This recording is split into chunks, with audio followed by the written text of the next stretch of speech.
Daniel was born into poverty so deep it felt permanent. The house he came into was already falling apart, and the people inside it were already tired of surviving. When his mother gave birth, there was no joy in the room. His father stood in the corner, silent and angry. Another child meant more struggle, and in his father's eyes, Daniel was a mistake from the very beginning. As he grew older, Daniel quickly understood his place in the family. His siblings were treated with care, but he was treated like an extra burden. Food was served, he ate last or not at all. When clothes were shared, his name was never mentioned. If he complained, he was reminded that he should be grateful to even be there. At night, Daniel heard his parents argue about money. His name always came up. His father often said Daniel would never become anything in life. Those words followed him everywhere and slowly shaped how he saw himself. He stopped talking much. He stopped dreaming. He learned how to disappear inside his own silence. School should have been his escape, but it wasn't. He went to class hungry, wearing torn clothes and worn shoes. Other children laughed at him openly. Teachers ignored him because he looked like someone who wouldn't last. Daniel tried to concentrate, but hunger and shame made learning almost impossible. Many days, he wondered why he was even alive. When Daniel was 11, his father lost his job. The house became colder and more hostile. One night, after a long argument, his father pointed at Daniel and told him to leave. He said the family could no longer waste resources on a child with no future. Daniel waited for his mother to defend him. She didn't. She simply looked away.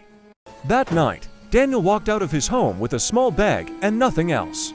He didn't cry until he was far from the house.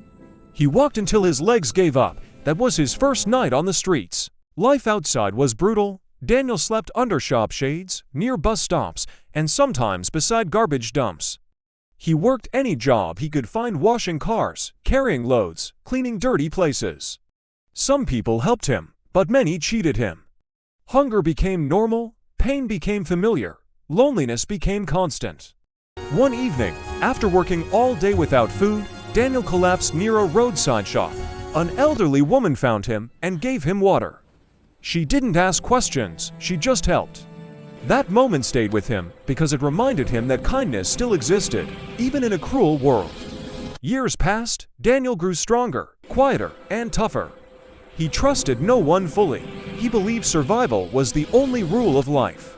Then one day, a small construction company hired him as a helper. The owner noticed his discipline and determination. Daniel worked harder than everyone else and learned quickly. Slowly, he earned respect. For the first time in his life, he felt like he belonged somewhere. Just when life started to improve, the past returned. Daniel heard people talking about his family. They were struggling badly. His father was sick. His mother was weak. The same people who rejected him were now suffering. Anger filled his heart. He remembered being chased away. He remembered the silence. He told himself he would never go back. But after days of inner struggle, Daniel returned to the village. The house looked worse than before. His family was shocked to see him alive. There were no apologies, no warm hugs, just uncomfortable silence. Daniel stayed anyway. He bought food, paid medical bills, and fixed the broken roof. What is it? One night, his mother finally admitted they were wrong. She said they never believed he would survive. Daniel said nothing. He simply listened. When his father died, Daniel stood at the grave feeling empty. Not angry, not relieved, just sad that love came too late. That day, he chose forgiveness not because they deserved it, but because he deserved peace. Daniel didn't become rich overnight. He didn't become famous, but he became strong. He began helping street children and supporting people who had been rejected like him. His pain became his purpose. This story is a reminder that being born poor does not mean you are worthless. Being rejected does not mean you are unloved forever. Your beginning does not define your ending. If this story touched your heart, don't scroll away. Like this video to support stories that matter. Share it with someone who feels rejected or forgotten.